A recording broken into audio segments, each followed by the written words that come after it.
दोस्तों गिरी ट्यूटोरियल के इस प्लेटफॉर्म पे आपका बहुत बहुत स्वागत है। आज जो मैं वीडियो बनाने जा रहा हूं मेरे लिए भी बहुत बड़ा टास्क है कि 10 के 10 लेसन कम से कम टाइम में मुझे कवर कराना है और साथ में मैं ऐसा कवर कराऊंगा कि इसके अंदर मैं आपको एमसीक्यू, डेफिनेशन, डिफिकल्ट आंसर कैसे लर्न करना है, सब चीजें बताने वाला हूं। अगर इस वीडियो को अगर किसी ने देख लिया तो उसका 40 मार्क्स का टेंशन पूरा का पूरा खत्म हो गया।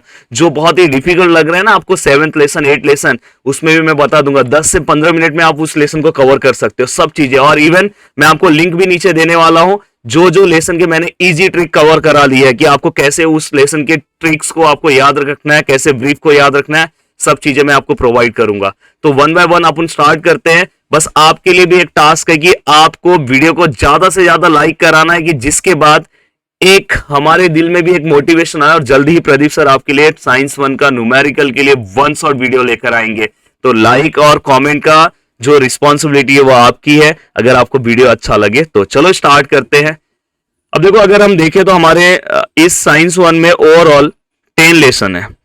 अब टोटल 10 लेसन है तो सबसे पहले हम लेसन नंबर फर्स्ट की बात करें तो heredity and evolution. Heredity and evolution में अगर हम फर्स्ट पेज देखें तो यहाँ पे यार एक बहुत ही इंपॉर्टेंट फिलिंग द ब्लैंक्स हमें दिखाई दे रहा है। तो प्लीज आप अपने बुक साथ में अपने बुक्स भी ले लो और अंडरलाइन कर लो। तो यहाँ पे देखो अगर आपको दिखाई दे रहा होगा एक बहुत ही इंपॉर्टेंट फिलिंग द ब्लैंक्स, मैं अंडरलाइन कर दूं, दिखाई दे रहा होगा मॉडर्न जेनेटिक्स का ये फिलिंग द ब्लैंक्स है, जॉन मेंडल का। तो प्लीज ये फिलिंग द ब्लैंक्स आपको याद हो जाना चाहिए। तो ऐसे बहुत सारी चीजें मैं आपको बताते जाऊंगा। देखो यहाँ पे अब ट्रांसक्रिप्शन, ट्रांसलेशन एंड ट्रांसलोकेशन में बाकी कुछ मत करो, आप बस डेफिनेशन पढ़ लो। अब डेफिनेशन भी बहुत इजी है। देखो यहाँ पे आपको ट्रांसक्रिप्शन का डेफिनेशन दिखाई दे रहा होगा। यहाँ पे the process of RNA synthesis is called transcription. अगर आप इतना बोलोगे तो भी चलेगा, पर अगर आप बोलोगे the process of RNA synthesis with the help of DNA, अगर आप बोलोगे तो भी चलेगा। बट यहाँ पे अगर आप डायरेक्ट ऐसे बोलोगे तो प्रोसेस ऑफ आरएनए सिंथेसिस बोलोगे तो भी चलेगा। अब देखो लास्ट टाइम में हमें छोटे छोटे वर्ड्स और बहुत सारी चीजों पे ध्यान देते जाना है। अब देखो साइंस 2 है तो हमें डायग्राम पे ज्यादा फोकस करना है। तो ये डायग्राम याद रखना कि ये डायग्राम किसका है, ट्रांसक्रिप्शन का है, बस इतना याद रखना। देन यहाँ पे ट्रिपलेट कोडोन का एक डेफिनेशन है, प्लीज याद रखना। Code for each amino acid consist 3 nucleotide. हाँ, नीचे लिंक दिया रहेगा, अगर आपको कुछ डिस्क्रिप्शन में अगर कुछ चीजें पढ़नी है तो आप सर्च करना कि न्यूक्लियोटाइड क्या होता है, क्योंकि अभी वो टाइम नहीं है, क्योंकि मुझे कम से कम टाइम में पूरा का पूरा लेसन कवर कराना है कि कैसे आपको पढ़ना है, लास्ट टाइम पे कौन सी चीजें आपको कहाँ पे याद रखना है। तो इसलिए मैं शॉर्ट में बताते जा रहा हूँ। देखो यहाँ पे डॉक्टर हर गोविंद खोराना, बस याद रखना 20 एमिनो एसिड्स, बस इतना याद रखना, इनका नाम याद रखना और 20 एमिनो एसिड्स याद रखना। देन नीचे आओगे तो 2 डेफिनेशन याद रखना, एक ट्रांसलेशन का भी डेफिनेशन मैं इजीली आपको बता दे रहा हूं। यहाँ पे देखो लिखा है कि एज पर दी मैसेज, किसके ऊपर मैसेज, mRNA पे, तो उतना एमिनो एसिड सप्लाई किया जाएगा किसके थ्रू, tRNA। तो यहाँ पे लिखा है कि as per the message on mRNA amino acid are supplied by tRNA is called translation. बस इतना ही बोल देना, एज पर दी मैसेज, कितना इजी है, ऑन mRNA, और सप्लाई किससे किया जा रहा है, tRNA। देन अगर आगे आओगे मूविंग से रिलेटेड आपको ट्रांसलोकेशन का डेफिनेशन आ जाएगा। ट्रांसलोकेशन देखो लिखा है ribosome keep on moving from one end of mRNA to other end by the distance of 1 triplet codon. I think मुझे याद हो गया कि राइबोसोम क्या हो रहा है, मूव हो रहा है एक एंड से लेके दूसरे एंड पे, और उसका जो डिस्टेंस है वो डिस्टेंस कितना है, 1 ट्रिपलेट कोडॉन का डिस्टेंस है, और इसे हम क्या बोलते हैं, ट्रांसलोकेशन। और यहां पे नीचे आओगे तो एक और बहुत इंपॉर्टेंट क्वेश्चन आपको दिखाई दे रहा होगा, एक इंपॉर्टेंट क्वेश्चन आपको दिख रहा होगा, any nucleotide of the gene change its position, और उसकी वजह से जो वहां पे एक डेफिनेशन आएगा जिसे हम क्या बोलेंगे, म्यूटेशन बोलेंगे, और म्यूटेशन की वजह से जो जेनेटिक डिसऑर्डर होता है उसका नाम है सिकल सेल एनीमिया। बहुत इंपॉर्टेंट क्वेश्चन है भाई, याद रखना। देन इसके बाद इवोल्यूशन में बस आप फर्स्ट लाइन याद रखो कि इवोल्यूशन का डेफिनेशन क्या होता है, बस इतना बहुत है कि evolution is the gradual changes occurring in living organism over a long distance, या ओवर अ लॉन्ग डिस्टेंस बोल रहा हूँ, ओवर अ लॉन्ग ड्यूरेशन। तो एक लंबा ड्यूरेशन के बाद जो चेंजेस दिखाई देता है उसे हम क्या बोलते हैं, इवोल्यूशन बोलते हैं। बस इतना ही आपको याद रखना है। देन इसके बाद एविडेंसेस, आपको पांचों के पांचों एविडेंसेस के नाम याद होने चाहिए। ऐसे आप एक फ्लो चार्ट बना के याद रख सकते हो। जैसे यहाँ पे पहला आप याद रखो मॉर्फोलॉजिकल एविडेंसेस, दूसरा एनाटॉमिकल एविडेंसेस, तीसरा आप प्लेंटोलॉजिकल एविडेंसेस, चौथा आप वेस्टिजियल ऑर्गन, एंड पांचवा आप कनेक्टिंग लिंक। ऐसे पांचों के पांचों एविडेंसेस आपको याद होने चाहिए। अब देखो ये जो डायग्राम दिख रहा है, इस डायग्राम का एक्सप्लेनेशन आपको पता होना चाहिए। कभी कभी हो सकता है कि बोर्ड एग्जाम से ऐसा डायग्राम दे और आपको एक्सप्लेनेशन करने के लिए बोल दे, तो बहुत इजी है। देखो यहाँ पे बाजू में ही लिखा है सिमिलरिटी किसके बीच में दिखाई दे रहा है, स्ट्रक्चर ऑफ माउथ, तीनों के माउथ का स्ट्रक्चर देखो। बाद में पोजीशन ऑफ आई, तीनों का आई का पोजीशन अगर आप देखोगे तो ये सब चीजें कैसे सेम दिखाई दे रही है, इससे ये पता चल रहा है कि देखो यहाँ पे फिर बाद में लास्ट में ये लाइन लिख दो, this indicate that there are some similarities in those group hence it prove that their origin must be same. बस यही लिखना है कि इनका ओरिजिन क्या है, सेम है। इसमें भी वही लिखना है कि अगर ये देखोगे स्ट्रक्चर ऑफ बोन, जॉइंट्स, ये सब अगर आप चेक करोगे तो इससे ये पता चल रहा है कि ये जो एनिमल्स हैं इनके एंसेस्टर्स जो है वो कॉमन है। देन इसके बाद वेस्टिजियल ऑर्गन बहुत इंपॉर्टेंट है दोस्तों, इसमें एटलीस्ट कोई भी 4 पॉइंट आपको याद कर लेना है और मैं याद करा दे रहा हूं, टेंशन मत लो। पहला लाइन बहुत इजी है, useless organ of organism are called vestigial organ. Degenerated भी बोल सकते हो या अंडर डेवलप भी बोल सकते हो, तो याद रखना degenerated, useless organ of organism. Useless word याद रखो तो आपको याद रहेगा। अब इसके बाद आप इसमें से एक आध पॉइंट याद कर लेना कि कुछ ऑर्गन्स जो है वो किसी में अगर वेस्टिजियल है तो दूसरे में फंक्शनल भी परफॉर्म करते हैं। फिर इसके बाद एग्जांपल्स के पॉइंट दे दो, अपेंडिक्स का एक दे दो, बाद में दूसरा ईयर पिन्ना का कहीं पे दिखाई दे रहा होगा, देखो ईयर पिन्ना का दे दो। ऐसे एक दो एग्जांपल्स दे दो अपने आप। देखो अपेंडिक्स का अगर एग्जांपल दोगे तो appendix which is useless to human but it is functional for ruminant, तो ये एक एग्जांपल हो गया। बाद में ईयर पिन्ना का यूजलेस टू ह्यूमन है एंड फंक्शनल टू मंकी यहाँ पे दिखाई दे रहा है। 3 एग्जांपल, एक डेफिनेशन हो गया और 2 एग्जांपल, 3 पॉइंट तो ऐसे हो गए, 1 पॉइंट यहाँ बीच का बना लो, कवर हो गया। ऐसे ही फटाफट पढ़ना है। यहाँ फॉसिल का एक डेफिनेशन होगा कहीं पे, हाँ देखो यहाँ पे देखो दिखाई दे रहा है, remnant and impression of such organism remain preserve underground, this is called fossil. अगर कभी प्लांटोलॉजिकल एविडेंसेस के बीच में शॉर्ट नोट लिखने के लिए आता है तो आप एक पॉइंट ये भी लिख दो फॉसिल का। देन यहाँ पे आप कार्बन डेटिंग मेथड के बारे में आपको पता होना चाहिए। कार्बन डेटिंग मेथड भी आपको कार्बन डेटिंग मेथड के बारे में आपको सब चीजें सिस्टमैटिक पता होनी चाहिए कि कार्बन डेटिंग मेथड क्या है। अब कार्बन डेटिंग मेथड में यहाँ पे एक पहला लाइन आपको याद रखना है कि जैसे ही ऑर्गेनिज्म का डेथ होता है तो कार्बन कंजम्पशन जो है उसका, जो कार्बन को कंजम्पशन जो प्रोसेस है वो कैसा होता है, स्टॉप हो जाता है। तो यहाँ पे लिखा है carbon consumption of animal and plant stop, ये वर्ड याद रखना है, स्टॉप आफ्टर अ डेथ। और जैसे ही उसका डेथ हो जाएगा तो डिकेइंग प्रोसेस ऑफ C14 का क्या होगा, स्टार्ट हो जाएगा। कार्बन 14 का जो डिकेइंग प्रोसेस है वो स्टार्ट हो जाएगा और बाद में जैसे ही उसका डेथ हो जाएगा तो जो रेशियो है C14 से C12 का वो क्या होगा, कंटिन्यूसली क्या होगा, चेंज होगा। और चेंज होने के अब यहाँ पे एक वर्ड याद रखना, टाइम। हम किसी भी ऑर्गेनिज्म का डेथ हुआ है, जैसे प्लांट और एनिमल का डेथ कब हुआ है, उसके टाइम को हम इसके अकॉर्डिंग क्या कर सकते हैं, कैलकुलेट कर सकते हैं। देखो ये सब वर्ड्स आप याद रखना। देन ये चीजों का यूज हम कहाँ पे करते हैं, एज के लिए, कि एज अगर हमें डिटरमाइन करना है, कुछ करना है फॉसिल का, तो अपन इसका हेल्प लेके अपन कर सकते हैं। तो ये थोड़ा बहुत पॉइंट्स आपके दिमाग में रहना चाहिए। ये तीनों ही डायग्राम को देख लो। डायग्राम के ऊपर फोकस बहुत ही कम लोग कराते हैं पर मैं सबसे ज्यादा डायग्राम पे फोकस कराता हूँ। ये देख लो डायग्राम किसका है, ये किसका डायग्राम है और ये किसका डायग्राम है। इसका इजी ट्रिक में मैंने बहुत सिंपल सा इसको करके दिया है कि इसमें बहुत कंफ्यूजन होता है कि पेरिपेटस में कौन आता है, एनेलिडा की ऑर्थ्रोपोडा आता है। बाद में मैंने सब इजी ट्रिक वीडियो नीचे है, आप जाके देख लो, पूरा 2 मिनट में आपको याद हो जाएगा ब्रीफ आंसर इसका। तो यहाँ पे अगर आप देखोगे तो पहला लाइन तो आपको याद होना चाहिए, some plant and animal show the some morphological character by which they can related to 2 different group. यहाँ पे ये मार्फोलॉजिकल मतलब बाहर से ऐसा दिखाई देंगे कि ये 2 ग्रुप से रिलेट कर रहे हैं। जैसे कि अब समझो मैं यहाँ पे बैठा हूँ, अगर मेरा जो फेस है अगर समझो टाइगर का है, बाकी जो बॉडी है ह्यूमन का है, तो इसे ही कनेक्टिंग लिंक बोलेंगे।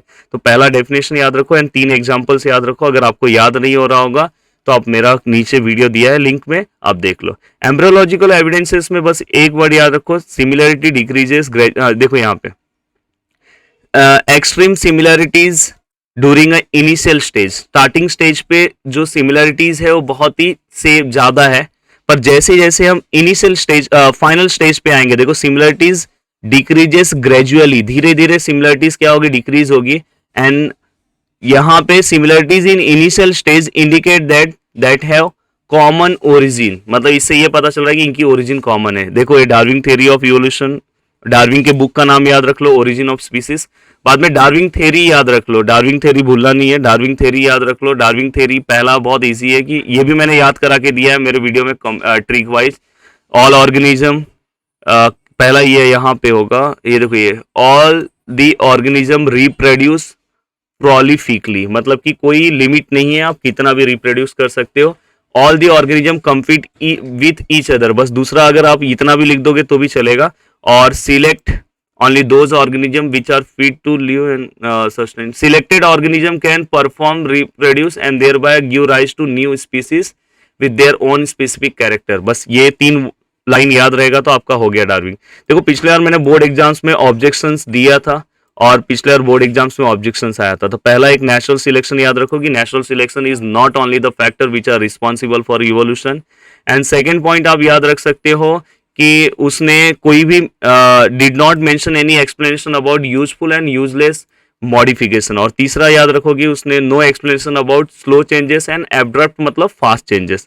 तो ये 3 वर्ड्स अगर आप अपने दिमाग में रख लोगे तो आपका ऑब्जेक्शंस भी हो जाएगा। देन बाद में लेमार्किज्म का, यहाँ पे मैं सोच रहा हूँ कि यहाँ पे कुछ नहीं बता रहा हूँ, बस लेमार्किज्म आप जो लेमार्क है, जेबी लेमार्क है, इन्होंने इस थ्योरी को दिया है, बस ये एक पॉइंट लिख दो। ये किसके ऊपर, प्रिंसिपल के ऊपर बेस होता है, use and disuse of organ. Giraffe का एक एग्जांपल दे दो। और एक्वायर कैरेक्टर्स जो होते हैं वो क्या होता है कि अगले 1 जनरेशन से दूसरे जनरेशन में क्या होता है, पास होता है। अगर आप इसका ट्रिक वीडियो चाहते हो तो नीचे ट्रिक वीडियो में मैंने पूरा का पूरा लर्न करा के दिया है। देन यहाँ पे स्पेसिएशन में बस आप फर्स्ट लाइन में बस उसका डेफिनेशन पढ़ लो, बस बात खत्म। देन ये बाद में ह्यूमन इवोल्यूशन में अगर आप ट्रिक, अगर आपको डीपली चाहिए तो डीपली वीडियो में भी है, पर मेरे हिसाब से इतना डीप पढ़ने की जरूरत नहीं है। ये वाला फिलिंग द ब्लैंक्स आप याद रखना। रामापिथेकस का फर्स्ट रिकॉर्डेड ह्यूमन लाइक जो एनिमल्स है उसका एग्जांपल क्या है, रामापिथेकस, बस वो पता होना चाहिए। लगभग हो गया। देन इसके बाद अगर हम सेकंड लेसन में आते हैं तो यहाँ पे एक लाइन है जो फिलिंग द ब्लैंक्स के लिए बहुत इंपॉर्टेंट है कि हमें कार्बोहाइड्रेट से 4 किलो कैलोरी मिलता है, सेम प्रोटीन से भी उतना ही मिलता है दोस्तों, और बस फैट से याद रखना 9 मिलता है। देन यहाँ पे अगर आप आओगे तो यहाँ पे ग्लूकोज ऑक्सीडाइज 3 स्टेप में होता है, आपको याद होना चाहिए। पहला ग्लाइकोलिसिस है, दूसरा है टीसीए है और तीसरा ईटीसी है।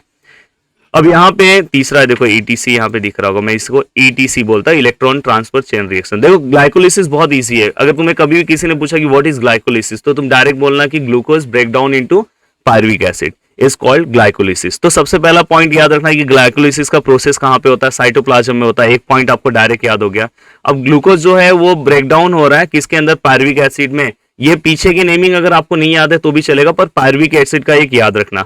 बाद में जो मॉलिक्यूल ऑफ पायरुविक एसिड है वो किसके अंदर दोस्तों कन्वर्ट हो रहा है, एसिटाइल कोएंजाइम्स ए में। बस इतना याद रखना। 3 लाइन मुझे ऐसा लग रहा है कि आपको याद हो गया होगा।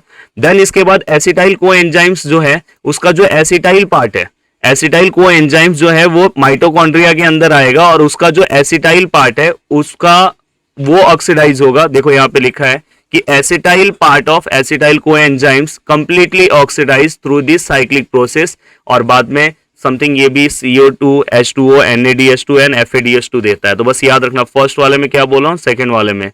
देन इसके बाद यहाँ पे बस आप एक ही चीज याद रखना कि अपने को NADH2 से अपने को 3 ATP मिलेगा, एक NADH2 से, और एक FADH2 से अपने को 2 ATP मिलेगा। बस इतना लिख दोगे ना तो तुरंत काम हो जाएगा, बाकी कुछ करने की जरूरत नहीं है। बाद में एक यहाँ पे यू रीजन टाइप में आ सकता है कि एटीपी को हम एनर्जी करेंसी ऑफ सेल बोलते हैं। बस इसको एक बार पढ़ लोगे तो समझ जाएगा। हाँ, ये डायग्राम समझने की पूरी कोशिश करना, बहुत इंपॉर्टेंट डायग्राम है। वो ये जो ऊपर दिखाई दे रहा है इसी डायग्राम से रिलेटेड है। देखो यहाँ पे 3 फॉस्फेट आपको दिखाई दे रहा होगा। ये यहाँ पे एटीपी है, ये ब्रेकडाउन होके किस में कन्वर्ट हो रहा है, एडीपी के अंदर कन्वर्ट हो रहा है। अब एडीपी के अंदर कन्वर्ट हो रहा है तो यहाँ पे देखो इसके बीच का जो बॉन्ड है दिखाई दे रहा है, ये वो क्या हो रहा है, ब्रेकडाउन हो रहा है। और ब्रेकडाउन जैसे ही बॉन्ड होगा तो यहाँ पे क्या हो रहा है, एनर्जी रिलीज हो रही है। बस इतना आप एक्सप्लेनेशन दे दोगे ना तो आपका काम हो जाएगा। यहाँ पे एक इंपॉर्टेंट गिव रीजन है दोस्तों कि अगर समझो हम फास्टिंग में है तो फास्टिंग या हंगर है तो उस टाइम पे अगर हमारे बॉडी में कार्बोहाइड्रेट नहीं होता है तो हमें एनर्जी देने का काम कौन करता है, तो हमें उस टाइम पे एनर्जी देने का काम कौन करता है दोस्तों, फैट्स मतलब लिपिड्स, और दूसरा अपने को प्रोटीन देता है। प्रोटीन किस में कन्वर्ट हो जाता है, एमिनो एसिड में, और फैट जो है फैटी एसिड में हो जाता है, और देन फाइनली ये एसिटाइल को एंजाइम्स में कन्वर्ट हो जाता है। और सेम क्रेब्स साइकिल के अकॉर्डिंग जो हमने पीछे टीसीए साइकिल पढ़ा तो हमें एनर्जी मिलता है। तो ये फ्लो चार्ट आई थिंक आपको याद हो गया होगा। कार्बोहाइड्रेट किस में कन्वर्ट होता है, ग्लाइकोलिसिस में, ग्लाइकोलिसिस मतलब सॉरी कार्बोहाइड्रेट ग्लाइकोलिसिस प्रोसेस का यूज करता है। और यहाँ पे क्या होता है कि जो कार्बोहाइड्रेट मतलब ग्लूकोज है वो क्या होगा, पायरुविक एसिड में कन्वर्ट हो जाएगा। And then acetyl coenzyme से हमने पढ़ा है। एंड देन उसके बाद वो क्रेब साइकिल में चले जाएगा, समथिंग ये प्रोसेस होगा। तो सेम अगर समझो कोई हंगर एंड फास्टिंग में है तो वहां पे एनर्जी जो प्रोवाइड कौन करता है, प्रोटीन एंड लिपिड्स अपने को एनर्जी प्रोवाइड करता है। तो ये सेम प्रोसेस है। देन यहाँ पे भी आप अगर देखना चाहोगे तो सेम प्रोसेस है, बस यहाँ पे जो फर्मेंटेशन होता है, अल्कोहल यहाँ पे प्रोड्यूस होता है। हम यहाँ पे ईस्ट का यूज करके अल्कोहल प्रोड्यूस करते हैं और यहाँ पे हम लैक्टिक एसिड यहाँ पे आपको दिख रहा होगा, तो इसका यूज करके हम यहाँ पे ये प्रोड्यूस करते हैं। बस आपको देखो यहाँ पे एक इंपॉर्टेंट लाइन याद रखना, glycolysis and fermentation are two step in anaerobic respiration, बस इतना याद रखना। एंड देन यहाँ पे एक और कि some higher plant and animal जो है वो एनारोबिक रेस्पिरेशन क्यों परफॉर्म करते हैं, अगर एक्चुअली वो एरोबिक रेस्पिरेशन परफॉर्म करने चाहिए, पर कुछ ऐसे कंडीशन हो जाते हैं कि जहां पे वो एनारोबिक रेस्पिरेशन परफॉर्म करने लगते हैं। तो रीजन क्या है उसका दोस्तों, बस एक वर्ड याद रखना, एक यू रीजन में पीछे है, depletion in oxygen level in their surrounding. अगर ये वर्ड्स अगर आपने लिख दिया, बाकी आप एनारोबिक रेस्पिरेशन ये सब का डेफिनेशन लिख के आप सिस्टमेटिक लिखो, तो जिसकी वजह से देन अगर आप आगे आते हो तो यहाँ पे आपको दिखाई देगा सीट से रिलेटेड भी वही एग्जांपल दिया है। और यहाँ पे हम जब एक्सरसाइज परफॉर्म करते हैं तो हमें टायर्डनेस क्यों होता है, तो ये एक यू रीजन है, क्योंकि हमारे बॉडी में लैक्टिक एसिड क्या होता है, एक्यूमुलेट होने लगता है, तो इसलिए हमें टायर्ड फील होता है। तो ये एक यू रीजन याद रखना। देन ये पूरा का पूरा फ्लो चार्ट मैंने ट्रिक वाइज बताया है, बस आपको याद होना चाहिए। फ्लो चार्ट बहुत ही इंपॉर्टेंट फ्लो चार्ट है दोस्तों, याद कर लेना। नीचे ट्रिक वीडियो देखोगे ना, मैंने बहुत इजी ट्रिक बताया, वहां से कवर कर लेना। देन देखो यहाँ पे आपको दिख रहा है कि 9 किलो कैलोरी हमें लिपिड से मिलता है। फर्स्ट लाइन में यहाँ पे लिपिड्स का डेफिनेशन है, प्लीज इसको एक बार देख ले। और यहाँ पे फैटी एसिड का यूज क्या क्या है, तो यहाँ पे फैटी एसिड जो है वो फॉस्फोलिपिड्स को क्या करता है, फॉर्म करता है। दूसरा यहाँ पे आपको दिखाई देगा फैटी एसिड क्या करता है, हार्मोन्स प्रोड्यूस करता है। एंड तीसरा फैटी एसिड क्या करता है, कवरिंग देता है, form the covering around the axon of the nerve cell. 3 इसके यूजेस याद रखना, इतना डीप में कोई आपको नहीं बताएगा कि ये क्वेश्चन आपको करना चाहिए। यहाँ पे बस आपको फैट सॉल्युबल विटामिन याद रखना है एंड वाटर सॉल्युबल विटामिन, बहुत इंपॉर्टेंट है दोस्तों। Fat soluble and water soluble vitamin में आप क्या याद रखोगे, वाटर सॉल्युबल विटामिन आप याद रखो B C water soluble vitamin and fat soluble vitamin A D K अधिक याद रखना, हो गया। देन यहाँ पे एक यू रीजन है, वाटर एसेंशियल न्यूट्रिएंट क्यों है, बस एक वर्ड याद रखना कि अगर वाटर का लॉस होगा तो functioning of cell and whole body disturb होगा, इसलिए अगर even little loss of water होगा तो अपने बॉडी का फंक्शनिंग क्या होगा, डिस्टर्ब होगा। ये एक वर्ड याद रखोगे, आप आराम से कर सकते हैं। यहाँ पे फाइबर से रिलेटेड एक यू रीजन है कि फाइबर्स जो है, जैसे कि यहाँ पे देखा, we obtain fibres from leafy vegetable fruits and cereals. तो फाइबर्स जो है यहाँ पे, we can not digest the fibre, they help in digestion of other substance, मतलब कि वो हमें क्या करता है, अदर सब्सटेंस के डाइजेशन में हेल्प करता है। देन इसके आगे आ जाओगे, अगर आप माइटोसिस पढ़ना चाहते हो, वैसे तो मैं हमेशा सजेस्ट करता हूं कि माइटोसिस मियोसिस में डिस्टिंग्विश पढ़ लो, अगर आपसे नहीं हो रहा है, पर अगर आप पढ़ना चाहते हो तो माइटोसिस में याद रखना कि 2 प्रोसेस होता है, एक होता है कैरियोकाइनेसिस और दूसरा होता है साइटोकाइनेसिस। देन कैरियोकाइनेसिस के अंदर यहां पे अगर आप देखोगे, कैरियोकाइनेसिस के अंदर 4 प्रोसेस आते हैं, एक आता है प्रोफेज, दूसरा है मेटाफेज, तीसरा है एनाफेज और चौथा है टेलोफेज। अब यहाँ पे प्रोफेज में बस आप एक लाइन याद रखो, देखो आज जिसको जो बहुत लोग बीच में मांग रहे थे ना, सर इजी बता दो, तो देखो ये बस याद रखना, न्यूक्लियर मेम्ब्रेन एंड न्यूक्लियोलस क्या होता है, डिसअपियर हो जाता है। मेटाफेज में आप क्या रखोगे कि न्यूक्लियर मेम्ब्रेन एंड कंप्लीटली कैसा हो जाएगा, डिसअपियर हो जाएगा। यहाँ पे क्या होता है, फर्स्ट वाले में डिसअपियर होता है, मेटाफेज में कंप्लीटली डिसअपियर हो जाएगा, और ये जितने भी क्रोमोसोम है वो इक्वेटोरियल प्लेन पे आ जाएंगे। ये एक वर्ड याद रखना, ये सब एमसीक्यू में पूछ सकते हैं। एनाफेज में आप क्या याद रखोगे, एनाफेज में वो स्प्लिट होगा और पोल्स पे चले जाएगा, तो बस एक पोल्स का pull apart in opposite direction with the help of spindle fibre. और लास्ट में टीलोफेज में स्पिंडल फाइबर जो है वो डिसअपियर हो जाएगा, कंप्लीटली डिसअपियर हो जाएगा, और न्यूक्लियोलस फिर से क्या होगा, अपीयर होने लगेगा। और साइटोकाइनेसिस में क्या होगा दोस्तों, साइटोप्लाज्म जो है, देखो साइटोकाइनेसिस ये पढ़ लोगे ना, cytoplasm divide by cytokinesis, cytoplasm की वजह से फिर फाइनली यहाँ पे 2 सेल बनेगा। इतना इजीली आपने माइटोसिस 2 मिनट में कवर कर लिया। कैसा है, नीचे एक प्यारा सा कमेंट आना चाहिए। मियोसिस के लिए डायग्राम प्रैक्टिस कर लो, या तो मेरा वीडियो देख लो और डिस्टिंग्विश कर लोगे तो भी चलेगा। देन अगर आप आगे आते हो, अभी रिसेंटली मैंने इस लेसन का अराउंड 25 या 30 मिनट्स का एक वन शॉट वीडियो बनाया जिसमें मैं पूरा का पूरा एक्सप्लेनेशन दिया। देखो असेक्सुअल रिप्रोडक्शन में सबसे पहले आपको सबके एग्जांपल्स याद होने। बाइनरी फिजन में 3 एग्जांपल्स है। एक सिंपल बाइनरी फिजन में अमीबा का एग्जांपल है, ट्रांसवर्स में जो पैरामेशियम का एग्जांपल है, एंड लॉन्जिट्यूडनल में यूग्लिना का एग्जांपल है।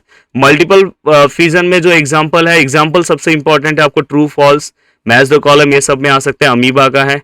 बाद में बर्डिंग इन यूनिसेलुलर में एग्जांपल जो है वो ईस्ट का है, पर मल्टी सेलुलर में हाइड्रा का है, आगे आएगा। फ्रेगमेंटेशन में 2 एग्जांपल, एक स्पाइरोगायरा है एंड साइकन का एग्जांपल है। रीजनरेशन में अगर लिमिटेड रीजनरेशन की बात की तो एग्जांपल आएगा लिजर्ड का, ये सब लिख लो, एंड प्लेनेरिया का आएगा। बर्डिंग में जो एग्जांपल आएगा वो हाइड्रा का। देन बर्डिंग में ये मल्टी सेलुलर की बात हो रही है। Vegetative propagation, the reproduction take place with the help of vegetative parts is called vegetative propagation. तो यहाँ पे कुछ एग्जांपल है, ब्रायोफाइलम जो है वो लीफ के थ्रू रिप्रोडक्शन परफॉर्म करता है। तो ऐसे बहुत सारे एग्जांपल्स है, आपको पढ़ लेना चाहिए। स्पोर फॉर्मेशन में म्यूकर का एग्जांपल याद रखो। देन इसके बाद आप आगे आ जाओ, सेक्सुअल रिप्रोडक्शन इन प्लांट, बहुत अच्छे से मैंने एक्सप्लेन किया है। फिर से मैं बता दूं कि देखो मेल जो पार्ट है उसको हम बोलते हैं androecium and female part is called gynoecium, and it consist 3 parts, stigma, style and ovary, and androecium consist anther and filament. ये बस आपको याद होना चाहिए। एंड देन इसके बाद इट कंसिस्ट 4 वॉल्स, एक है कैलिक्स, दूसरा है Corolla, calyx, Corolla, androecium and gynoecium. सबके मेंबर्स याद कर लो। कैलिक्स के मेंबर्स का नाम है सेपल, कोरोला के मेंबर्स का नाम है पेटल, बाद में एंड्रोशियम और गाइनोशियम। एंड्रोशियम यहाँ पे स्टेमेन एंड गाइनोशियम जो है यहाँ पे कार्पल। और ये पूरा याद होने के बाद कैलिक्स एंड कोरोला को हम असेसरी वॉल बोलते हैं, एंड्रोशियम एंड गाइनोशियम को हम असेंशियल वॉल बोलते हैं, because it help in the process of reproduction. And ये क्या करता है, it protect the inner wall. ये पूरा का पूरा मैंने वहां पे आंसर्स में लिखा था, यही सब चीजें यहाँ पे लिखी गई है। देन इसके बाद एक पॉलिनेशन का डेफिनेशन बहुत इंपॉर्टेंट, मैंने बोला अगर आपने मेरा वीडियो देख लिया ना तो आपको देख लेना कि 100% पूरा पेपर इसी में से आएगा। पॉलिनेशन का डेफिनेशन कहाँ, मेरे को ये भी पता है कौन सी लाइन कहाँ पे, नहीं तो अगर मुझे खुद नहीं पता होता तो मैं खुद ढूंढते बैठता। तो यहाँ पे मुझे हर एक लाइन पता है कि कहाँ पे लाइन। देखो pollen grain, transfer of pollen grain from anther to stigma is called pollination, और यहाँ से लेके यहाँ तक डबल फर्टिलाइजेशन का आंसर बहुत ईजी है। और जो पूरा का पूरा आंसर्स मैंने आपको याद कराया कि जब पोलन ग्रेन जो है वो स्टिग्मा के पास आएगा, स्टिग्मा कैसा स्टिकी है, देन ये जर्मिनेट होगा, when it falls on stigma then it germinate and form a long pollen tube and as well as 2 male gamete। Then these 2 male gamete enter into the embryo sac, 1 male gamete unite with egg cell and other male gamete unite with polar nuclei। जो egg cell के साथ unite होगा वो zygote form करेगा दोस्तों, और जो polar nuclei के साथ यूनाइट होगा वो एंडोस्पर्म फॉर्म करेगा।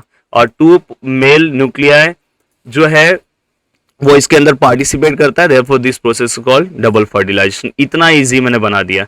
इसके अंदर आपको कुछ पढ़ने की जरूरत नहीं, 2 फंक्शन याद रखो। टेक्सिस का फंक्शन होता है to produce sperm and hormone like testosterone, and epididymis का जो फंक्शन होता है, एपिडिडिमिस का वो क्या होता है, to store sperm, to mature sperm. ऐसे आप क्या करके आप 2 चीजों को क्या कर सकते हो, याद कर सकते हो। और भी ऐसे बहुत सारे हैं, जैसे कि आप यहाँ पे जो ग्लैंड्स है उसके फंक्शन याद कर सकते हो, वो स्पर्म को सीमेन में कन्वर्ट करता है। एंड तो ऐसे मैंने उस इजी वीडियो में मैंने दिए है। देन यहाँ पे ओविडक्ट, साइट ऑफ फर्टिलाइजेशन, ये याद रखो। ओरी क्या करता है, एग प्रोड्यूस करता है। ये इम्प्लांटेशन है, साइट ऑफ इम्प्लांटेशन है। बस 2-2, 3-3 पार्ट्स के फंक्शन पढ़ो। अभी ये जो मार्क्स बस स्कोर करना है, बस फंक्शन पढ़ते जाना है। देन इसके बाद डेवलपमेंट बर्थ का पढ़ोगे तो पढ़ लो, एक बार रीड कर लो, वो भी इजी है। देन जो है डॉटर होगा या सन होगी, ये किसके ऊपर डिपेंड करता है, वो फादर के ऊपर डिपेंड करता है। ये वाला भी मैंने याद करता हूँ। मेंस्ट्रुअल साइकिल का मैंने बहुत अच्छा आंसर याद कराया है, बहुत लोग को याद नहीं होता है। सबसे पहले ये मेरा वो वीडियो आप देखोगे तो अपने आप आंसर याद हो जाएगा। ये याद कर लो, female reproductive system undergoes some changes, those changes repeated at the interval of every 28 to 30 days are called menstrual cycle. और बाद में इसके बाद डायरेक्ट बोल दो कि इट कंसिस्ट 4 हार्मोन्स, जो चारों हार्मोन्स के नाम लिख दो। FSH, दूसरा है LH है, तीसरा एस्ट्रोजन है, चौथा progesterone. It consist 4 phases, 4 phases में होता है। तो चारों फेजेस के नाम याद रख लो। फेज ऑफ मेंस्ट्रुएशन, दूसरा है phase of regeneration of endometrium, ovulation, and चौथा है period of secretion of gland in endometrium. And बाद में एक और लाइन लिख दो कि ovulation done on 14th day और under the influence of hormone LH, ये लिख दो। एंड देन बाद में corpus luteum produce the hormone progesterone, ये एक लाइन लिख दो। And if egg is not fertilised with in 24 hours then corpus luteum get converted into corpus albicans and therefore the secretion of progesterone and oestrogen क्या हो जाता है, stop हो जाता है। इस तरह से आप पूरा का पूरा आंसर मेरे वर्ड्स में ही लिख सकते हो। In vitro fertilization test tube में होता है, बहुत इजी है। चाइल्डलेस कपल इसका यूज करते हैं। प्रॉब्लम्स जो है वो देख लो। सर्वोगेसी जो है बहुत इजी है। इसके अंदर अगर समझो वीमेन है, उसके अगर समझो इम्प्लांटेशन में प्रॉब्लम आ रहा है, एम्ब्रियो के इम्प्लांटेशन में प्रॉब्लम आ रहा है यूटेरस में, तो हम सर्वोगेसी प्रोसेस का यूज करेंगे। सर्वोगेट मदर का यहाँ पे यूज किया जाता है, सर्वोगेट मदर। बस ये एक बार पढ़ लोगे, यहाँ पे भी टेस्ट ट्यूब का ही यूज करके फर्टिलाइजेशन किया जाता है। देन स्पर्म बैंक का यूज हम करते हैं, ये सिमिलर टू ब्लड बैंक है, ये एक लाइन लिख दो। और बहुत इजीली ट्विंस जो है यहाँ पे 3 टाइप्स के, पर आप 2 टाइप्स मेंशन करो, मोनोजाइगोटिक और डाइजाइगोटिक। देन इसके बाद उसके 2 पॉइंट्स भी मैंने लिखा था। रिप्रोडक्टिव हेल्थ, आपको लगता होगा कि ये तो मैं लिख लूंगा, पर प्लीज इसको एक बार पढ़ लो कि अपने जो प्राइवेट पार्ट्स है उसको क्लीन रखना चाहिए, पर्सनल हाइजीन मेंटेन रखना चाहिए। बाद में सेक्सुअली ट्रांसमिटेड डिसीज जो है, ऐसे कंडीशन को अवॉइड करना चाहिए कि अपने को सेक्सुअली ट्रांसमिटेड डिसीज ना हो।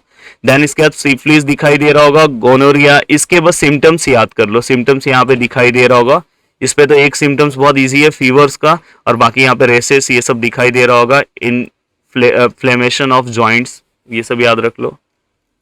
याद रखोगे, बाद में अगर अभी ध्यान नहीं दे रहा हो बाद में बहुत मिस करोगे मुझे। देखो यहाँ पे अगर आप देखोगे लेसन नंबर 4 में, तो देखो सबसे पहले आप इकोसिस्टम का डेफिनेशन याद कर लो। Ecosystem is the interaction between a biotic and a biotic component, बस हो गया। देन इसके बाद ये फ्लो चार्ट एक बार देख लेना। देन इसके बाद there are 2 types of environment, एक नेचुरल इन्वायरमेंट होता है, एक आर्टिफिशियल इन्वायरमेंट होता है। देन यहाँ पे एक डेफिनेशन है, सर आपको कैसे पता चल रहा है इतना अंदर अंदर से डेफिनेशन, इकोलॉजी का, the branch of science that deal with study of interaction between biotic and a biotic factor। जैसे हमने जो इकोसिस्टम का डेफिनेशन पढ़ा, बस डायरेक्ट की interaction of biotic and a biotic factor is called ecosystem. तो यहाँ पे क्या आएगा, इंटरेक्शन, और बस उसके आगे क्या आएगा, the science that deal with, उसे ऐसे साइंस जो स्टडी करता है इसका, उसे हम इकोलॉजी बोलते हैं। देन इसके बाद ये बहुत अच्छे से पढ़ लेना है यार, इन्वायरमेंटल कंजर्वेशन। अब इन्वायरमेंटल कंजर्वेशन पे कौन से फैक्टर अफेक्ट करते हैं, एक नेचुरल फैक्टर, जैसे यहाँ पे अर्थक्वेक लिखा है, ऐसे आप वॉल्केनो, ऐसे बहुत कुछ लिख सकते हो। मैनमेड फैक्टर पे डिफॉरेस्टेशन है, पॉपुलेशन, एक्सप्लोजन, ऐसे बहुत कुछ, वॉर्स, ये सब आप लिख सकते हो। ये वाला चार्ट तो आपके लिए बहुत इजी होगा। हाँ, ये रेडियो एक्टिव पॉल्यूशन थोड़ा सा एक बार पढ़ लेना कि इससे वजह से क्या क्या प्रॉब्लम्स हो सकते हैं, और 3 एग्जाम्पल्स उन्होंने दिया था, वो तीनों एग्जाम्पल्स के नाम एक बार बस पढ़ लेना। देन हाँ, नीड ऑफ इन्वायरमेंटल कंजर्वेशन, ये आंसर मैं हमेशा याद करने के लिए बोलता हूँ, बस ये फ्लो चार्ट याद रखोगे आपका काम हो गया। देखो नीड ऑफ इन्वायरमेंटल कंजर्वेशन इन्होंने ऑलरेडी 2 पॉइंट दिए हैं, एक पॉइंट आप मेरा ले लो, टू कंजर्व बायोडाइवर्सिटी। इन्वायरमेंट का कोई भी क्वेश्चन आता है, टू कंजर्व बायोडाइवर्सिटी। एंड बाद में यहाँ पे आप लिख सकते हो फॉर फ्यूचर जनरेशन, हमें अपने इन्वायरमेंट को कंजर्व किसके लिए करना चाहिए, फॉर फ्यूचर जनरेशन। तो ऐसे 4 पॉइंट्स अगर आपको याद हो गए तो आपका काम हो गया, 4 से ज्यादा पॉइंट पढ़ने की जरूरत नहीं है। बस ये आप याद रखो, फॉरेस्ट कंजर्वेशन एक्ट कब आया था, 1980 में आया था। ये बहुत इंपॉर्टेंट एक्ट है, इन्वायरमेंटल प्रोटेक्शन एक्ट 1986। ये क्लॉजेस, ये टॉपर्स के लिए बहुत इंपॉर्टेंट है, छोटी छोटी चीजें ये कोई नहीं पढ़ता है। जैसे यहाँ पे ट्रेडिंग ऑफ रेयर एनिमल्स जो है वो कंप्लीटली बैन है, कौन से, वाइल्ड लाइफ प्रोटेक्शन एक्ट 1972 के क्लॉज नंबर 49A से। ये ऐसी 49B जो है कि हम उसके स्किन ये सब से हम क्या कर सकते हैं, आर्टिकल्स ये सब बना नहीं सकते, बैन है। तो ऐसे आपको बस छोटी छोटी चीजें बस याद होनी चाहिए। जादो मोलाई पायंग की स्टोरी पता होनी चाहिए, पिछले बार ये इसके ऊपर क्वेश्चन आया और मैंने IMP क्वेश्चन में दिया था। देखो बहुत सिंपल सा स्टोरी है कि इन्होंने 16 ईयर के एज से चीजें चालू की, लगातार 13 बोल रहा हूँ, 30 ईयर्स, लगातार 30 ईयर्स तक उन्होंने एफर्ट्स किया, और उन्होंने एक पूरा का पूरा एक फॉरेस्ट तैयार किया, और उस फॉरेस्ट का एरिया कितना था, 1360 एकर्स, इतना बड़ा उन्होंने फॉरेस्ट का एरिया स्टार्ट किया, बनाया था, जिसके लिए उन्हें पद्मश्री अवार्ड भी दिया गया इंडियन गवर्नमेंट की ओर से। और उन्होंने एक यहाँ पे बहुत अच्छा कोट्स लिखा है जो आप इंग्लिश के कहीं पे भी यूज कर सकते हो, कि many people come together to destroy the forest, but a single person if determined can establish a new forest. अगर सिंगल पर्सन अगर चाहेगा तो पूरा का पूरा फॉरेस्ट बना सकता है। तो ये इनका एग्जाम्पल है, कहाँ है, आसाम से रिलेटेड है ये स्टोरी। तो प्लीज ये याद रखना, ये बहुत इंपॉर्टेंट क्वेश्चन है, व्हाट इज बायोडाइवर्सिटी। बस ये इतना याद रखोगे तो भी चलेगा, richness of living organism in the nature. बाद में जेनेटिक, स्पीसीज एंड इकोसिस्टम। अब देखो सेम स्पीसीज के अंदर भी जेनेटिक डाइवर्सिटी पाया जाता है। अगर एक ही स्पीसीज है, सबके जीन्स अलग अलग दिखाई देते हैं। बाद में स्पीसीज डाइवर्सिटी, एक ही जगह पे बहुत सारे तरह के ऑर्गेनिज्म पाए जाते हैं, अलग अलग स्पीसीज पाई जाती है। और इकोसिस्टम, एक ही जगह पे अलग अलग इकोसिस्टम होता है। जैसे यहाँ का इकोसिस्टम है, पॉन्ड का इकोसिस्टम अलग है, लेक का इकोसिस्टम अलग है, डेजर्ट का इकोसिस्टम अलग है, वहां पे अलग तरह की चीजें पाई जाती है। बस यही लाइन अगर लिखोगे तो हो गया, बस काम हो गया। ये तीन चीजें सेक्रेड ग्रू के ऊपर आपको शॉर्ट नोट पता होना चाहिए, जिसमें से एक सबसे अच्छा लाइन ये है कि इसको नेम ऑफ गॉड के ऊपर कंजर्व किया जाता है, इसको स्पेशल प्रोटेक्शन दिया जाता है वहां के लोकल लोगों के थ्रू। और more than 13,000 sacred groves have been reported in India. बस ये 3 पॉइंट्स याद रखोगे, काम हो गया। How can biodiversity can be conserve, तो यहाँ पे कुछ पॉइंट्स है कि हमें ये करना चाहिए, ऑब्जर्विंग द रूल एंड ये मेंटेन द रिकॉर्ड, ये सब traditional knowledge and bio reserve, ये पढ़ लेना अच्छे से, इंपॉर्टेंट है। बाद में ये नहीं पढ़ोगे चलेगा। हाँ, ये माई रोल इन इन्वायरमेंट, ये फ्लो चार्ट, जितने साइंस रूम है फ्लो चार्ट पे कभी भी रिक्स मत लेना, पूरा याद होना चाहिए। इसको ऐसे याद रख सकते हो, सी सी पाप, याद रख लो, सी सी पाप, P-A यहाँ लिख देता हूँ, सी पाप, याद रखना, P-A-P-P, तो याद रहेगा, बस मेन वर्ड से याद रहेगा, बाकी का चलेगा। यहाँ पे मानस नेशनल पार्क जो है वो आसाम में है, ये याद रखो। और वहां पे 2 स्पीसीज जो है, टाइगर और राइनो जो है वो थ्रेट है। बाद में सुंदरबन नेशनल पार्क आपको पता ही होगा, वेस्ट बंगाल में, वहां पे टाइगर के लिए, याद रखना। तो ये पिछले बार आया हुआ था फिलिंग द ब्लैंक्स के अंदर। हाँ, अब देखो इंडेंजर स्पीसीज में बस एग्जांपल याद रखो, LL। रेयर स्पीसीज में एग्जांपल याद रखो, रेड पांडा एंड मक्स डियर। ये मैच द कॉलम में पिछले बार आया भी था, और मैं हमेशा बोलता हूँ कौन से चीजों को कैसे बढ़ना चाहिए, याद रखना। देन इसमें भी टाइगर एंड लायन है, एंड इसके अंदर स्क्वायरल का एग्जाम्पल है। देन याद रखना 22 जो है वर्ल्ड बायोडाइवर्सिटी डे है। आगे चलो, हाँ ये वाला थोड़ा सा तीनों याद रखना, देख लेना इसका। टूवर्ड्स ग्रीन एनर्जी मुझे बहुत इजी लेसन लगता है।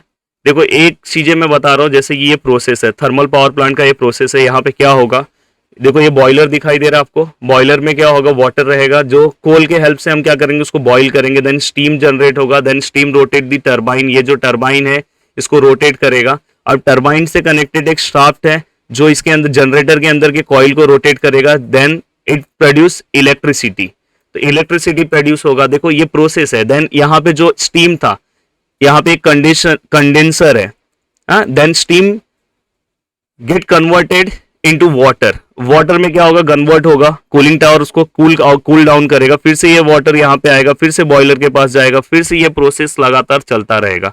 तो ऐसे ही बहुत इजी प्रोसेस है। इसके अंदर एक चीज हमेशा याद रखना, second last step turbine rotate होगा, लास्ट में क्या आएगा, जनरेटर आएगा एंड इलेक्ट्रिसिटी प्रोड्यूस करेगा। बस इसमें आपको डायग्राम पता होना चाहिए और फ्लो चार्ट याद करते जाना। देखो फ्लो चार्ट में याद करवा दे रहा हूं, देखो जनरेटर के मैंने बोला लास्ट स्टेप में क्या आएगा, टरबाइन आएगा, यहाँ पे इलेक्ट्रिसिटी जनरेट हो रहा है। 3 चीजें तो आपको याद हो गई है। क्या हम यूज कर रहे हैं, थर्मल में हम फ्यूल कोल का यूज कर रहे हैं, और यहाँ पे हमें याद है कि हम जो वाटर को बॉईल कर रहे हैं, स्टीम में कन्वर्ट कर रहे हैं, वो फिर से क्या कर रहे हैं, फिर से वो यहाँ पे देखो स्टीम टरबाइन के बाद फिर से वो वाटर में कन्वर्ट होकर फिर से इसके पास आता है। तो फ्लो चार्ट याद हो गया। देखो ये वाला ही फ्लो चार्ट याद करा दे रहा हूं। केमिकल एनर्जी इन क्लोल है, थर्मल एनर्जी स्टीम, देन इसके बाद जो स्टीम आएगा ये थर्मल एनर्जी के बाद मतलब वो बॉईल होगा। देन इसके बाद यहाँ पे क्या होगा कि स्टीम जो वाटर है स्टीम में कन्वर्ट हुआ।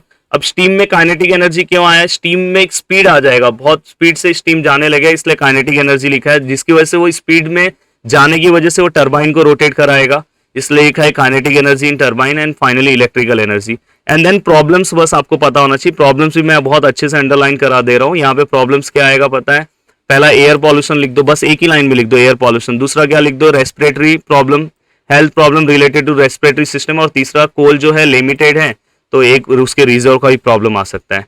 देन सेम इसका भी यही है। देखो यहाँ पे जनरेटर स्टीम दिखाई दे रहा है, बस यहाँ पे हम क्या कर रहे हैं, न्यूक्लियर रिएक्टर का यूज कर रहे हैं। जहां पे हम कोल का यूज कर रहे थे वाटर को बॉईल करने के लिए, यहाँ पे हम किसका यूज करेंगे, न्यूक्लियर रिएक्टर का यूज करेंगे, देन वो फिर से वाटर स्टीम में कन्वर्ट होगा, वही प्रोसेस है। देन यहाँ पे एक प्रोसेस है, याद रखना दोस्तों, न्यूक्लियर फिजन, बहुत इजी है। देखो न्यूट्रॉन यहाँ पे दिखाई दे रहा है, न्यूट्रॉन, इसका बम्बार्डमेंट होगा किसके ऊपर, यूरेनियम 235 के ऊपर, देन उसकी वजह से यूरेनियम 236 बनेगा, उसी का आइसोटोप्स, और उसी के साथ उसी टाइम पे यहाँ पे 3 न्यूट्रॉन तैयार होंगे, और 3 न्यूट्रॉन के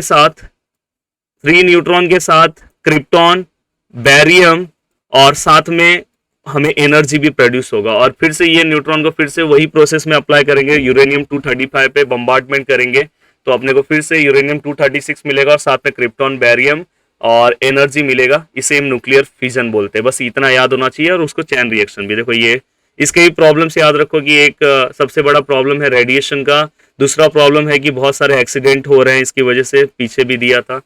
देन ये बहुत इजी है, देखो इसका एक लाइन याद रखोगे, gas at very high temperature and pressure are generated by the combustion of natural gas. यहाँ से गैस रिलीज हुआ, जो क्या करेगा, टरबाइन को रोटेट करेगा, फाइनली क्या होगा, जनरेटर से इलेक्ट्रिसिटी जनरेट होगा। ये डायग्राम कितना इजी सा है, बस एक बार देख लो। देन ये बहुत इजी प्रोसेस, देखो यहाँ पे वाटर है, जब वाटर स्टेबल है तो उसके अंदर क्या आएगा, पोटेंशियल एनर्जी। बाद में वाटर फ्लो होगा, यहाँ पे से स्पीड में आएगा, तो इसलिए काइनेटिक एनर्जी उसके अंदर आ गया। कोई भी चीज स्टेशनरी पोजीशन पे तो पोटेंशियल एनर्जी, पर फ्लो होने लगेगा तो काइनेटिक एनर्जी, मोशन में आ गया। अब यहाँ पे ये मोशन में आया, तो उसने ये जो टरबाइन है यहाँ पे इसको भी मोशन में ला दिया, तो जिससे क्या हुआ कि काइनेटिक एनर्जी इसके अंदर भी आ गई। और ये अगर रोटेट होगा तो जिससे कनेक्टेड जनरेटर है उसके अंदर के कॉइल क्या करेगी, कॉइल जो है रोटेट होगा, और जिससे इलेक्ट्रिसिटी जनरेट होगा। और यहाँ पे एडवांटेज और डिसएडवांटेज याद रखना कि इससे ये कोई फ्यूल का अपन यूज नहीं करते तो पॉल्यूशन फ्री है।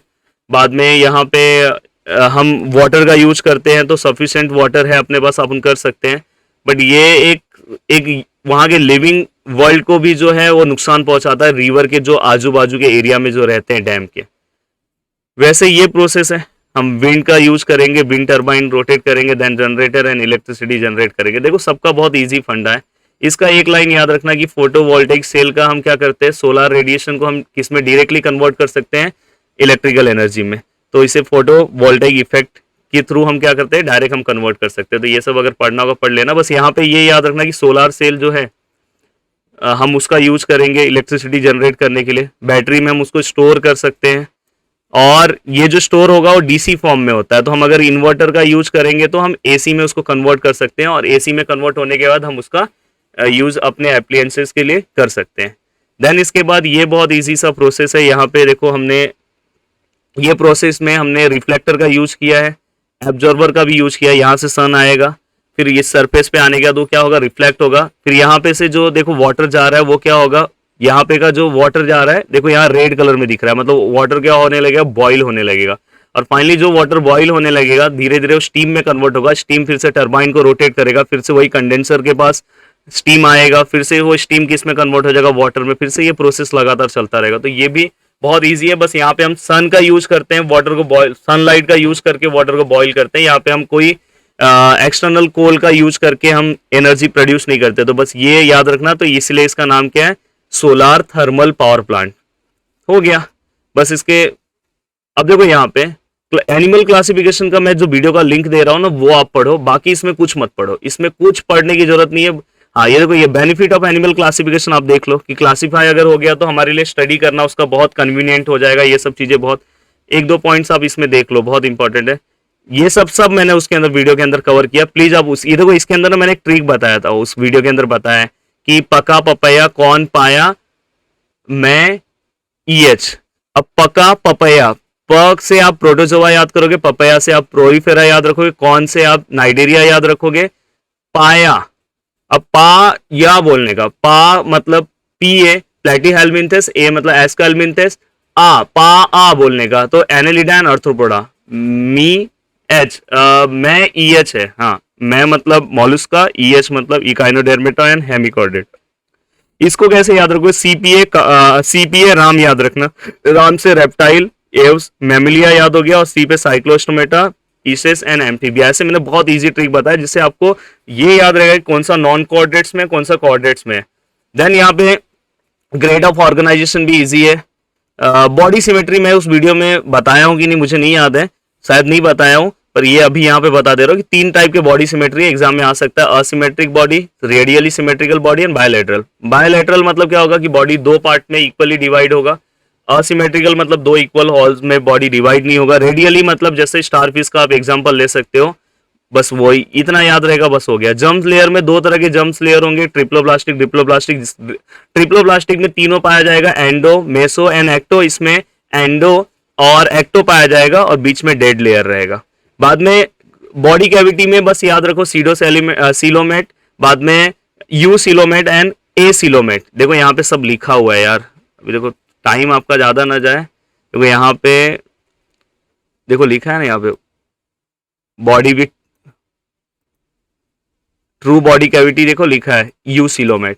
बाद में फिर इसी के आगे कहीं पे ए सीलोमेट लिखा होगा, ये देखो ए सीलोमेट फॉल्स। और बाद में यहाँ पे ए सीलोमेट मतलब उसके अंदर बॉडी कैविटी नहीं है, और ये सीडो सीलोमेट मतलब फॉल्स बॉडी कैविटी।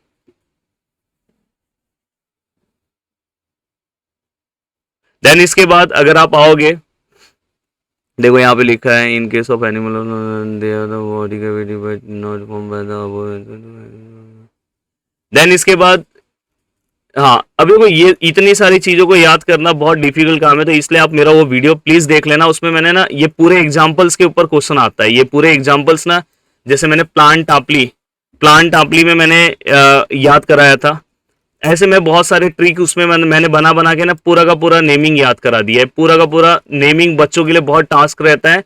आप प्लीज मेरा वो वीडियो देखना और उसके नीचे आप बहुत प्यारा कमेंट करोगे। ज्यादा नहीं है, 15-20 मिनट का वीडियो है, उसको आप देख लोगे ना, पूरा एग्जाम्पल, इतने हार्ड नेमिंग है ना, ये पूरा प्रॉपर्टीज एग्जाम्पल डिस्टिंग ये सब कवर करा दिया हूँ, प्लीज याद से देखना। तो ये वाला तो मैं बोलता हूँ उससे ही करो। हाँ देखो इसमें क्या क्या कर लो पता है, इसके अंदर योगर्ट प्रोडक्शन करना है तो कर लो। बस यहाँ पे आप ये थर्मोफिलस और लैक्टोबैसिलस डेल्ब्रुकी ये बस याद रखो कि इसका हम यूज करते हैं। देन बटर के 2 टाइप्स याद रखो यहाँ पे जो दिया हुआ है। देन इसके बाद चीज प्रोडक्शन अगर आपको याद रखना है तो आप याद रखो, या तो बस उसके ये लैक्टोबैसिलस क्रेमोरिस और बाद में स्ट्रेप्टोकोकस थर्मोफिलस, बस ये सब याद होना चाहिए। बैक्टीरियाज के नाम याद रखोगे तो भी काम चलेगा, ज्यादा इस लेसन का टेंशन मत लो। प्रोबायोटिक्स में कुछ नेमिंग है, वो नेमिंग बैक्टीरियाज के याद रखो, ये सब नेमिंग से याद रखो। देन इसके बाद यहाँ पे ये भी याद रख सकते हो कि this microbes maintain the balance of intestinal micro organism, increase the population of microbes helping the digestion and decrease the population of harmful microbes. मतलब जो डाइजेशन में हेल्प करता है उसके पॉपुलेशन को बढ़ाएगा, और जो डाइजेशन को नुकसान पहुंचाएगा उसके पॉपुलेशन को वो कम करेगा। तो प्रोबायोटिक्स का ये फंक्शन याद रखना, और 1-2 याद कर लो, जैसे कि बायोफाई। यहाँ पे देखो मैं इसको ऐसे याद रखता हूँ, वाईफाई आपको याद होगा था, वैसे बायोफाई याद रखो, 2 बायोफाई 2 बैक्टीरियम बायोफाइडम, ऐसे मैं याद रखता हूँ। वाईफाई जैसे हम बोलते हैं ना, वैसे ही बोलो बायोफाई 2 बैक्टीरियम बायोफाइडम। वीडियो थोड़ा सा बड़ा हो रहा है, कोई टेंशन मत लेना। ब्रेड का तो आपको पता ही है। विनेगर का आप याद रख सकते हो कि प्रोडक्शन कैसे होता है, तो इथेनॉल, हाँ ये एक याद रखना, फिलिंग द ब्लैंक्स में आ सकता है कि विनेगर में एसिटिक एसिड 4% होता है। इथेनॉल का हम प्रोडक्शन करते हैं। इथेनॉल का प्रोडक्शन करने के बाद हम यहाँ पे बैक्टीरिया का यूज करेंगे, एसिटोबैक्टर एंड ग्लूकेनोबैक्टर। और फाइनली हम क्या करेंगे कि वो जो हमारा इथेनॉल है उसे हम acetic acid and by product बनाएंगे। बाद में हम एसिटिक एसिड को हम सेपरेट करेंगे रेयर फ्रैक्शन की वजह से, एंड एसिटिक एसिड को हम पोटेशियम फेरो साइनाइड के अंदर हम ब्लीच करेंगे, उसके साथ ब्लीच करेंगे, एंड देन इसके बाद हम उसे प्रेशराइज करने के बाद उसे SO2 गैस में हम उसमें small quantity of SO2 gas mix करेंगे, और जिससे हम विनेगर बनाएंगे। पूरा का पूरा प्रोसेस याद रखो, इथेनॉल, इथेनॉल के बाद एसिटिक एसिड, एसिटिक एसिड के बाद अपन क्या करेंगे, उससे रेयर फ्रैक्शन करेंगे, एंड उसके अंदर पोटेशियम फेरोसाइनाइड मिक्स करेंगे, SO2 हो गया विनेगर। ये सब चार्ट में बस आप ये बैक्टीरियाज के नाम पढ़ लो, एक बार पढ़ लोगे। देखो 2 बैक्टीरियाज के नाम बहुत ईजी है, सेक्ट्रोमाइसिस सेरिविशिये। बाद में यहाँ कैंडिडा याद रखो, और ये लैक्टोबैसिलस ब्रेविस। माइक्रोबियल एंजाइम से एग्जाम में एग्जाम्पल पूछा जाता है, तो बस आप ये देखो एग्जाम्पल्स यहाँ पे लाइन से दिए। Some examples are oxido reductase. मैं इसमें से कौन सा आपके लिए इजी बताना चाहता हूं, एक सेकेंड।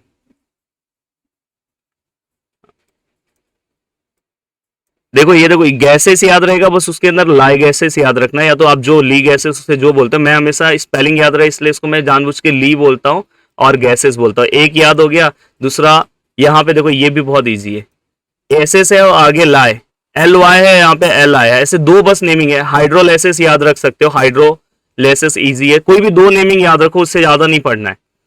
ये वाला भी एक बार आप पढ़ लोगे तो अच्छा है, पर सबसे ज्यादा इंपॉर्टेंट भाई ये है, बहुत इंपॉर्टेंट है, इसके ऊपर क्वेश्चन पूछा गया है बोर्ड एग्जाम्स में।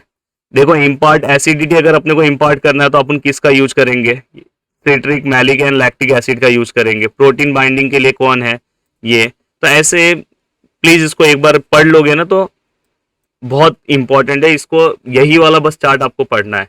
देन एंटीबायोटिक्स के दो नाम बस याद रखो जो आपको ऑलरेडी याद होंगे, इरेथ्रोमाइसिन, जेंडामाइसिन, नियोमाइसिन, स्ट्रेप्टोमाइसिन, बस दो नाम याद रखो, उससे ज्यादा नहीं। और यहाँ पे एक इंपॉर्टेंट है ट्यूबरकुलोसिस। देखो मैं इंपॉर्टेंट फिलिंग द ब्लैंक्स सब दे रहा हूँ, आपको बुक रीड करने की जरूरत ही नहीं है, आपको पूरा डाइजेस्ट पढ़ने की जरूरत नहीं है, बस आपने कर लिया, मैं गारंटी दे रहा हूँ 40 आउट ऑफ 40 स्कोर करके आओगे। यहाँ पे देखो, तो ये देखो ट्यूबरकुलोसिस के अकॉर्डिंग कौन सा है वो भी मैंने दे दिया, माइक्रोबियल माइक्रोब्स एंड फ्यूल में gases fuel, ethanol and hydrogen gas, बस इसके बारे में एक एक लाइन पढ़ लो। देन बायोफ्यूल का एक बस ये थोड़ा सा पढ़ लो, बस हो गया। बाद में पॉल्यूशन कंट्रोल में मॉडर्न लैंडफिल साइट का ये डायग्राम प्रैक्टिस कर लो, हम इसका डिग्रेडेबल वेस्ट के लिए यूज करते हैं। बाद में ये जो है रेसिडेंशियल एरिया से दूर होना चाहिए। बाद में ये जो पिट्स है उसको हम लाइन करते हैं प्लास्टिक शीट से, क्योंकि जो टॉक्सिक एंड हार्मफुल मटेरियल है वो लीच नहीं होना चाहिए, जमीन के अंदर नहीं जाना चाहिए। एंड देन बाद में इसको डंप, बाद में फिर इसके अंदर हम इसको कॉम्प्रेस वेस्ट से हम इसे डंप करेंगे, हम उसके ऊपर सॉइल, सॉडस्ट ये सब का यूज करेंगे। और बाद में हम क्या करेंगे, top layer decompose the waste and completely microbes का यूज करके हम उसको डिकम्पोज कराएंगे। एंड बाद में हम यहाँ पे कंपोस्ट खाद का, यहाँ पे कंपोस्ट जो है ना, यहाँ पे देखो मैन्योर जो है वो हम फॉर्म करेंगे। बस इसको एक बार जितना मैंने बताया उसको एक बार देख लो, तुरंत हो जाएगा। सीवेज ट्रीटमेंट में बस यहाँ पे का ये लाइन याद रखना, कौन सा हम बैक्टीरिया का यूज करते हैं प्रेजेंट डे में, बस याद रखना। बाद में क्लीन टेक्नोलॉजी में ऑयल स्पिल जो है उसके लिए हम कौन से बैक्टीरिया का यूज करते हैं, प्लीज यार ये दो नाम याद रखना, सीडोमोनस और दूसरा है एल्कानोवोरेक्स। बार, अब देखो यहाँ पे आपको पूरा नहीं याद होना ना, बोरकू याद रखोगे तो भी चलेगा, बोरकू याद रखोगे तो याद आ जाएगा, कहीं पे मैच द कॉलम में आया तो हो जाएगा, क्योंकि ज्यादातर पार्ट अपना मैच द कॉलम ये सब पार्ट का ही है। अब देखो यहाँ पे एक बार प्लास्टिक से रिलेटेड कुछ दिया है वो एक बार पढ़ लेना है। हाँ सल, ये देखो एसिड रेन का पार्ट है। अब यहाँ पे हम बैक्टीरिया का यूज करते हैं एसिडोफिलस और दूसरा है एसिडो बैसिलस फेरो या फेर ऑक्सीडेन, ऐसे दो का याद रखना है। Hence this bacteria can control the soil pollution occurring due to acid rain. तो दो बैक्टीरिया के नाम याद रखने चाहिए, एसिडोफिलस, एसिड से याद रहेगा एसिडोफिलस, और दूसरे का भी एसिडोफिलस है, बस एफ से आगे कुछ है, फेरो याद रखना। देन इसके बाद इनोकुलेंट का जस्ट यहाँ पे ये सॉल्यूशन के बारे में आपको पता होना चाहिए। देन बायो इंसेक्टिसाइड एक बार पढ़ लेना, हो गया काम। इतनी चीजें बस पढ़ोगे फटाफट इस लेसन का पूरा काम हो गया। यहाँ पे साइटोलॉजी का डेफिनेशन पढ़ना है तो पढ़ लो, स्टेम सेल का बस यूज पढ़ो, uses of stem cell, regenerative therapy and organ transplantation. Then इसके बाद बायोटेक्नोलॉजी का बेनिफिट पढ़ो, इसके एरियाज कहाँ कहाँ पे हम यूज करते हैं एक बार रीड कर लेना। बेनिफिट बहुत इंपॉर्टेंट है कि ये यील्ड को इंक्रीज करता है, एक्सपेंसेस को डिक्रीज करता है। हाँ ऐसे बहुत इजी है, ये देखो एक्सपेंसेस और डिसीज कंट्रोल मिनिमाइज करता है, यील्ड को क्या करता है इंक्रीज करता है, और ये टेम्परेचर सब चीज़ों को क्या करता है, स्ट्रेस को क्या करता है, स्ट्रेस रेजिस्टेंस है, मतलब टेम्परेचर अगर ज़्यादा कम हो तो भी ये चल जाएगा। बाद में यहाँ पे आपको बस क्या याद रखना पता है, इसमें बीटी कॉटन का याद रखना, बीटी ब्रिंजल का याद रखना, बैसिलस थुरिंजिएंसिस जो है।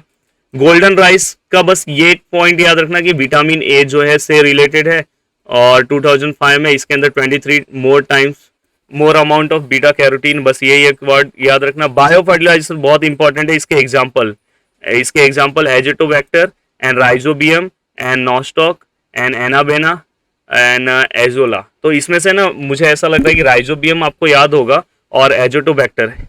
Then animal husbandry, human health, vaccine का थोड़ा सा पढ़ लेना, ये एक डायग्राम देख लेना।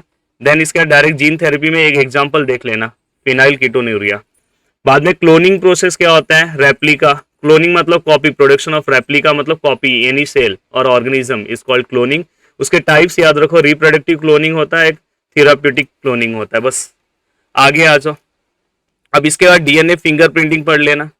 नॉर्मली इसका हम फॉरेंसिक साइंस के लिए हम इसका यूज करते हैं। हम क्रिमिनल को पता करने के लिए हम डीएनए फिंगरप्रिंट का यूज कर सकते हैं। हाँ, अब ग्रीन रिवॉल्यूशन का इसमें अच्छा पॉइंट नहीं है। ग्रीन रिवॉल्यूशन एक्चुअली ग्रेन से रिलेटेड है, एग्रीकल्चर से रिलेटेड है, स्वामीनाथन और नॉर्मल बोरलॉग इससे रिलेटेड है। तो इसके 3-4 पॉइंट्स आप याद रख लेना। देन दूसरा है व्हाइट रिवॉल्यूशन, मिल्क से रिलेटेड है, वर्गीज कुरियन याद रखना नाम। और बाद में ब्लू रिवॉल्यूशन जो है वो सी से रिलेटेड है, वाटर से रिलेटेड है। यहाँ पे नील क्रांति मिशन 2016 का याद रखना, जिसमें गवर्नमेंट हमें 50 to 100% सब्सिडी प्रोवाइड करती है।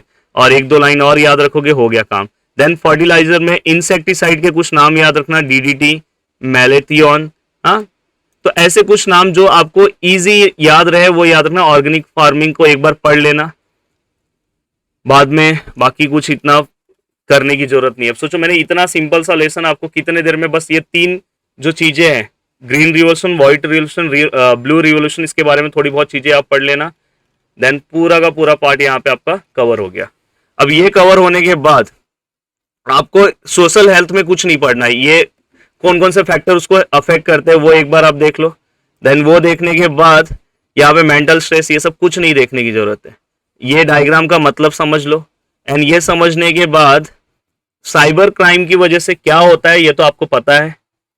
देन इसके बाद स्ट्रेस मैनेजमेंट का एक लाइन ये याद रखो कि हम कैसे स्ट्रेस मैनेजमेंट से अपने आप को, जैसे कि रेगुलर एक्सरसाइजिंग, मसाज, ये सब, visiting the spa to help relieve the stress, ऐसे ये सब पॉइंट्स याद रखना। Listening music. हाँ, तो ऐसे कुछ नॉर्मल सा पॉइंट है जो याद रखना। सलाम मुंबई फाउंडेशन ने टोबैको के अगेंस्ट जो कैंपेन चलाया था वो याद रखना। एंड इसमें मैं हमेशा बच्चों को सजेस्ट करता हूँ कि ये वाला क्वेश्चन अच्छे से करना। पिछले बार बोर्ड एग्जाम्स में दिया भी, right the change which changes occur in person continuously using the internet and mobile phone and affect the factors के कुछ 1-2 फैक्टर्स बस याद रखो। एंड साइबर क्राइम का एक पॉइंट याद रखो। एंड गुड कम्युनिकेशन नहीं भी करोगे तो ये लिख सकते हो आंसर। एंड हॉबीज कर दो कि रिड्यूस स्ट्रेस। तो मैंने 4-5 हॉबीज तो ऐसे ही बता दिया, बस बात खत्म हो गई। इस लेसन में ज्यादा कुछ नहीं करना। डिजास्टर का एक डेफिनेशन है जो हमें यूएन ने दिया है। वो डिजास्टर का डेफिनेशन कहाँ पे है? Sudden events that lead the huge loss of life and property according to United Nation. ये डेफिनेशन याद रखना, यही लिखना। देन ये वाला एक पूरा का पूरा फ्लोचार्ट एक बार रटना नहीं है, पढ़ लेना है कि ज्योग्राफिकल के अंदर कौन सा आता है, बायोलॉजिकल के अंदर कौन सा आता है। अगर समझो पॉइजनस गैसेस जो है वो मैन मेड के अंदर आता है, ऐसे पता होना चाहिए बस तुम्हें। देन इसके बाद इफेक्ट ऑफ डिजास्टर में बस ये पॉइंट याद रखो कि इफेक्ट देखो, सोशल लाइफ पे क्या होगा, पॉवर्टी आ जाएगा। इकोनॉमिक में क्या होगा, इकोनॉमिक क्राइसिस आ जाएगा। पॉलिटिकल में क्या आएगा, करप्शन बढ़ जाएगा। मेडिकल में क्या आएगा, मतलब मेडिकल में मेडिकल जो लोग हैं उसके ऊपर, मेडिकल फील्ड से जो लोग हैं उनके ऊपर स्ट्रेस आ जाएगा, डेथ होने लगेगा। तो बस ये सब पॉइंट्स इन जनरल अपन लिख सकते हैं। बस अपने इन जनरल वाले पॉइंट में मेन पॉइंट भी होना चाहिए। देखो ये फेज ऑफ डिजास्टर में ये 3 फेज याद होना चाहिए, emergency, transition and reconstruction. Emergency मतलब स्टार्टिंग स्टेज जहां पे हमारा ज्यादा से ज्यादा फोकस रहता है लोगों की जान बचाना।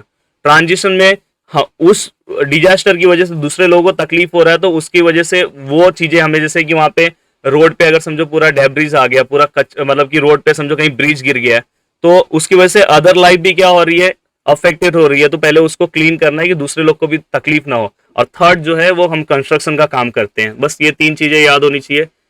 ऑब्जेक्टिव बहुत इंपॉर्टेंट है दोस्तों। आईएमपी क्वेश्चन में पिछले बार दिया गया था कि ऑब्जेक्टिव एक बार पढ़ लोगे तुरंत दिमाग में बैठ जाएगा। देन इसके बाद प्री और पोस्ट डिजास्टर क्या है। प्री में क्या होगा कि हमें आइडेंटिफाई करना चाहिए कि कौन कौन से ऐसे एरियाज हैं जहां पे डिजास्टर आने के चांसेस हैं।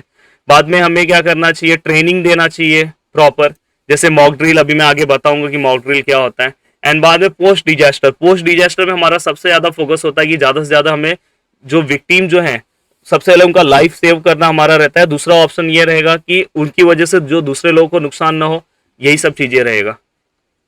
ये एक पूरा का पूरा चार्ट आपको पढ़ लेना चाहिए। PRP ऐसे याद रखना, IRRR, 3 चीजें तो याद हो गया, RRR और PRP ये भी याद हो गया, बीच में आए है।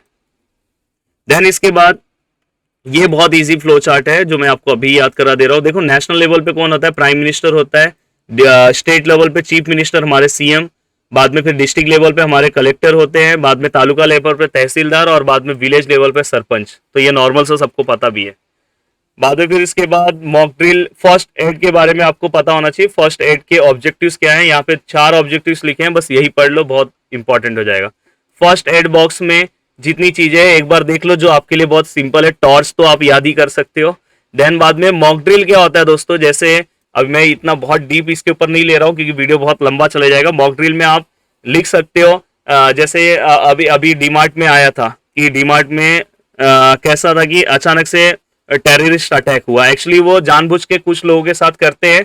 और जैसे कहीं कहीं पे देखो, अगर फायर कैंप लगता है कि फायर अगर लगाते हैं और फिर वो अपने जो वहां पे जो लोग हैं, ऑफिसर्स हैं, वो चेक करते हैं कि हमारे जो लोग हैं वो कितने कैपेबल है ये चीजों को बचाने के लिए। और वही वीडियो अगर बाहर चलता है तो लोग बोलते हैं कि यार डीबार्ट में टेररिस्ट अटैक हो गया। बीच में देखो वीडियो बहुत वायरल हो रहा था, पर ऐसा कुछ नहीं था, वो मॉक ड्रिल था। अभी हमारे यहाँ पे पालघर में एक मॉक ड्रिल हुआ रिलायंस मॉल में, तो अचानक से न्यूज चैनल पे चलने लगा कि टेररिस्ट अटैक हुआ, पर एक्चुअली पुलिस वालों ने ही वो मॉक ड्रिल किया था कि हमारे जो पुलिस डिपार्टमेंट में जो लोग हैं वो कितने कैपेबल हैं ये चीजों को करने के लिए। तो वो अपने कैपेबिलिटी को चेक करते हैं, तो उसके अकॉर्डिंग वो इंप्रूव करेंगे। तो देखो, evaluating the response of the disaster to the disaster, improve the coordination between the various department. अब देखो कहीं पे भी अगर टेररिस्ट आया तो सब डिपार्टमेंट के लोग फटाफट आ पा रहे कि नहीं आ पा रहे, ये चेक करना है।